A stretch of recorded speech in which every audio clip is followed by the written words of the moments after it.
Today, we're going to be talking about something that I believe could quite literally change your life. And why do I know that? Because it's quite literally changed my life as well as that of my coaching clients. And that is boundaries. If you don't know what boundaries are, the way that I like to see them is it's basically us understanding what are the conditions for us to be able to thrive in this lifetime. What are some invisible fences of boundaries that we need to be able to set in order to protect, whether it's our time, our energy, to protect our personal space. And why do we need boundaries? Why we need them is because we live in a world that is very fast paced, that demands a lot of us, whether that's in work, whether that's in caregiving responsibilities, whether that's in us trying to fit in space for rest, for our hobbies, for any other obligations in life. There is a lot, and the lines between everything can get really, really blurry. But within that as well, there are other people and other people's demands of us. And the uncomfortable truth is that we live in a world where we have been taught since childhood to be really, really unboundaried.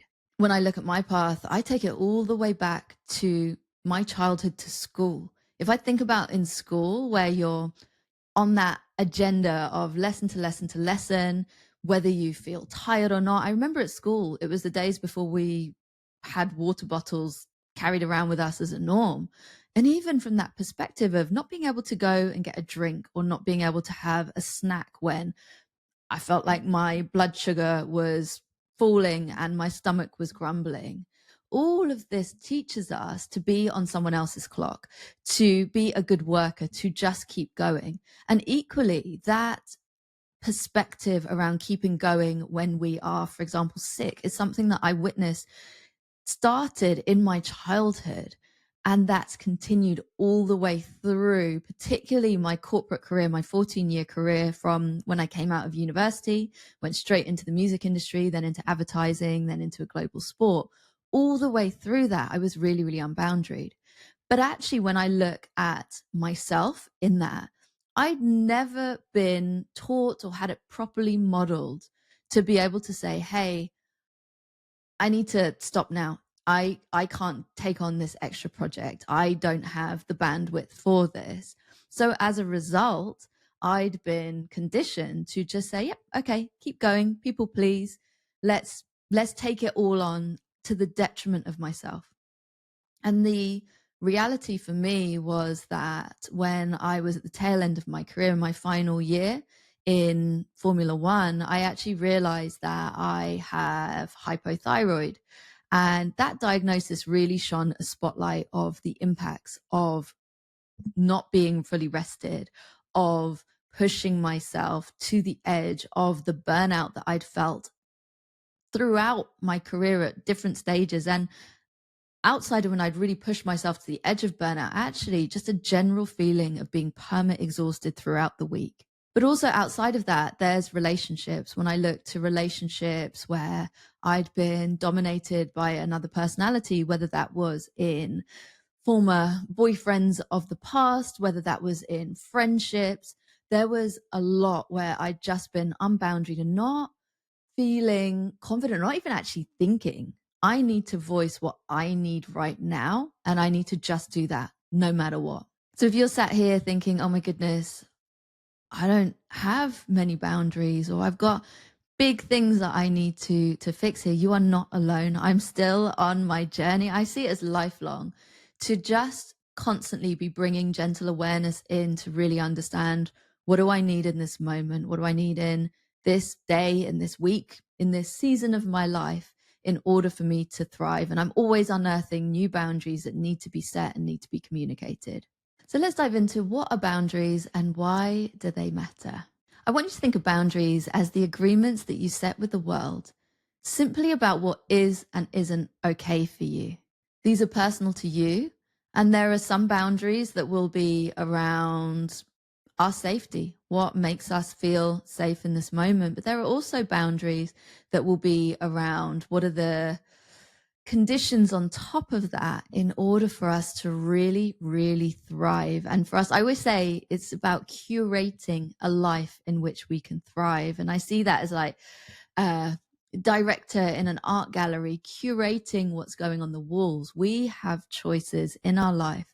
And actually, when we can connect in with presence and see what that aerial view of our life is looking like and where things are out of balance, that's where we can really, really bring in that consciousness of, okay, I now need to go and have this conversation, or I need to affect this change in my life. And that's really what boundaries are about. And it's really important to remember that my boundaries are not going to be the same as your boundaries. Of course, there are themes between us, but our boundaries might look different. And this is where things can get a bit confusing for people when someone sets a boundary with us that doesn't match ours. But ultimately, it's respecting that we are each unique humans. We have our own perspectives, we have our own preferences, we have our own value sets, as well as we have our own ecosystem of life. So my boundaries will not look like your boundaries, but if you communicate your boundaries to me, I need to understand and respect that that is really, really important to you, and then go and respect those boundaries. And what does life look like when we are unboundaried? I'm just going to share just a few things. And if you relate to any of these, I'm also putting my hands up at various points in my life, including now when I still overstretch boundaries that I've really, really firmly set. We are all human. We are all perfectly imperfect, but also we live in a world where it is, as I shared earlier, that unboundariedness is really embedded into our culture and into our society. So this is where we need to come with heaps of that grace and compassion as we go on this journey. So when we're unboundaried, we might feel really, really overstretched, like we're racing around like a headless chicken. We might feel exhausted, maybe even perma exhausted and burnt out. We might feel disconnected from ourselves, from others. Maybe we're feeling frustrated that people don't respect us. If this is you on any of these, as I shared before, I put my hand up. I definitely have been there and continue to be there. But that is the power when we bring awareness into everything, that actually we can just spot and say, hey, I've gone and overstretched a boundary here.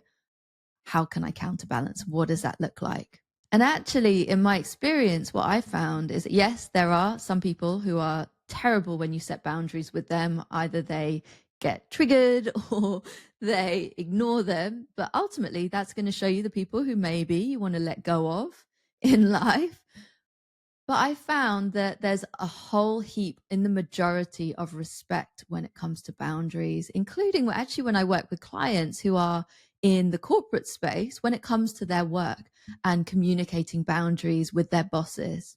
And with boundaries, what we do is we create real clarity for ourselves and also for others so that they can understand how we thrive. Boundaries also create space. They help us to recharge that inner battery through cultivating the rest and the other restful practices that we need in order to thrive, as well as cultivating the ability for us to love others and to be loved in a way that is healthy and sustainable. There's a beautiful quote that I love from Prentice Hemphill. Boundaries are the distance at which I can love you and me simultaneously. And this really roots us into the core of boundaries, which is really a radical act of self-love. And I say radical because in our world, we're not taught to do this as a default. So we need to take that power back. And you might be sat here thinking, I need to set boundaries with work, but I don't think I love work. It could be boundaries are the distance at which I can do my best work and love me simultaneously. It could be anything. And so let's dive into a few examples of boundaries. Boundaries come in many forms, but here are a few key ones. Firstly, physical boundaries. This is about our privacy, about touch, about that physical space. Example of this boundary is when we say, actually, I'm not a hugger when someone goes in for a hug. Next up, we've got emotional boundaries. So these might be where you choose who you'll open up to and have that honest and frank conversation. For example, it could look like limiting those deep conversations with someone who dismisses your feelings, or in grief is that person who's just like, you should be over this by now. But also with emotional boundaries, we understand who are those gems, who are those people who we can just be real with.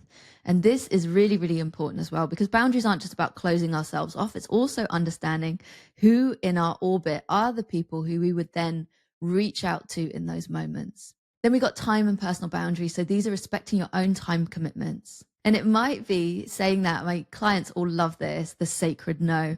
It might be saying that sacred no to anything that just doesn't feel like it's an alignment. Actually, this ties into our energetic boundaries. I went for years, in fact, all of my 20s, going out on nights out when actually I just wanted to be on the sofa being a little hermit. And it was only when I hit my 30s that I realized I can say no. So I did. I started saying no all of the time, until the point where actually I just didn't go out to the pub, because I realized that maybe that was in a season of my life earlier on, but it wasn't in alignment for me. And that was a real sacred no. But boundaries here might also be setting those boundaries with that friend who's always holding you up, who's always keeping you waiting when it comes to a lunch date. Or it might be letting your workplace know, actually, I don't have the space for this extra project, or I'm going to be leaving work on time today. So now we're going to look at, how do we set boundaries and how do we maintain them? And for me, this comes down to 3 key steps. First up, we've got awareness, because you can't set a boundary if you don't know what you need. So I'd invite you to grab your journal and take a moment to reflect on the following prompts. Where in life do you feel drained? Where in life do you feel overstretched? Where in life do you feel resentment? What areas in your life do you feel depleted or overwhelmed? So all of these will be signs that a boundary is needed. So the next prompt is simple. Looking at all of these areas where you're overstretching those boundaries, what do I need to prioritize in life in order to counterbalance and thrive? So next up, we've got communication. And boundaries really are meaningless unless they're communicated. And I know that this can be really uncomfortable for us. I speak as someone who definitely goes into what's called the please and appease fawn response. The fawn response is that people-pleasing tendencies when we come to confrontation. But this is a practice. I see boundaries much like practice of presence, much like my practice of patience that I'm doing this year. Boundaries are a practice, and speaking our truth is a practice. So while it might be uncomfortable, it's crucial. It's crucial for us to push through that discomfort, to write it down before, write that script, and then to say it, to be clear, to be firm, but also, obviously kind and compassionate. So an example of a boundary that could be set is where you've got that friend who's always blowing up your phone in the evenings, calling you, trying to contact you, etc. Nothing can wait. An example of that boundary could be saying, I need to wind down in the evenings. And so therefore, I'm going to be switching my phone off at 8 p.m. each night, and I won't respond until the following day when I'm able to. Equally, I've worked with clients who work actually in the healthcare industries. And the unfortunate thing, I have a cousin as well who's a GP. The unfortunate thing when you work as a doctor or nurse is you tend to have a lot of people in your life who are contacting you for medical advice. And actually with this client, one of the really important boundaries that we put in place was how much of her energy could be devoted outside of her very intensive work to people who are asking for medical advice.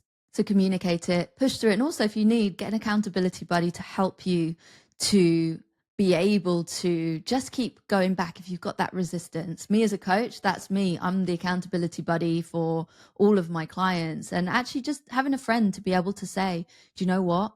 I need to set a boundary here. Can you be my accountability buddy and cheer me on as I'm gearing myself up to communicate this with this other person? And third up, we've got consistency, because it's so important that we maintain those boundaries. So if we need to reinforce them, if we need to re-communicate them, as well as going back to that awareness to understand, where is there other boundaries that I need to be able to set?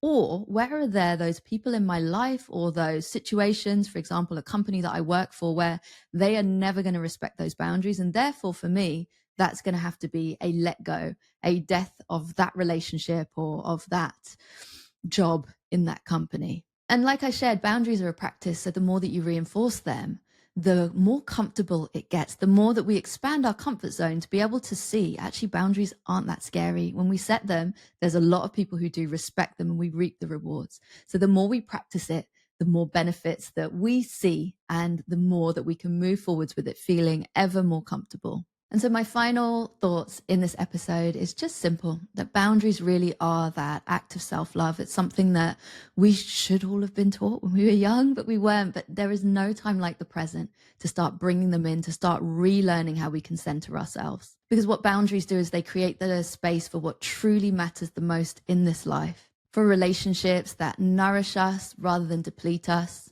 And they set that path for a life that feels sustainable, that feels like it has the space for us, that feels like we can prioritize the rest that we need, instead of a life where we just feel like we're on autopilot overwhelm. So I end each of these solo episodes with my note to self. And this is one which is a daily prompt that I've written that I'm going to be taking forwards, that you can take forwards too. My note to self is, what's one boundary that I need to set today in order to thrive? And how will I honor it? That's a boundary that I'm bringing into my morning journaling practice that I do every single day. If you want to join me, then please do. And I would love to hear how your boundary setting is going. So please drop a comment. And so that's it for today's episode of Death on the Daily. If this resonated with you, please hit the like button, hit the subscribe button, share this with someone who needs to hear these words. And as always, and particularly as you're setting those boundaries and cultivating those conditions to thrive in life, I'm sending you lots and lots of love. All of my gratitude to you for joining me for another Dead Conversation. Death on the Daily is edited by David Strutt. The music is Set Free by Katie Gray. And I am Tanya Wilkinson. And if you enjoyed this episode, I would be over the moon if you can rate, review, and subscribe. It really, really helps me to get the word out there. And if you want to say hi or to hear more about my work as a coach and death doula, including how I support my clients to navigate their death on the daily, then all of the ways that you can connect with me are in the show notes. I'll be back soon with some more Dead Conversations. And in the meantime, take good care of yourself and others.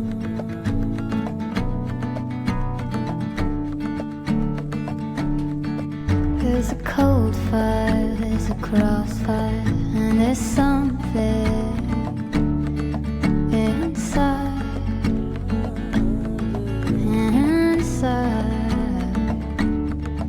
and we'll never, never make it, and we'll never, never break.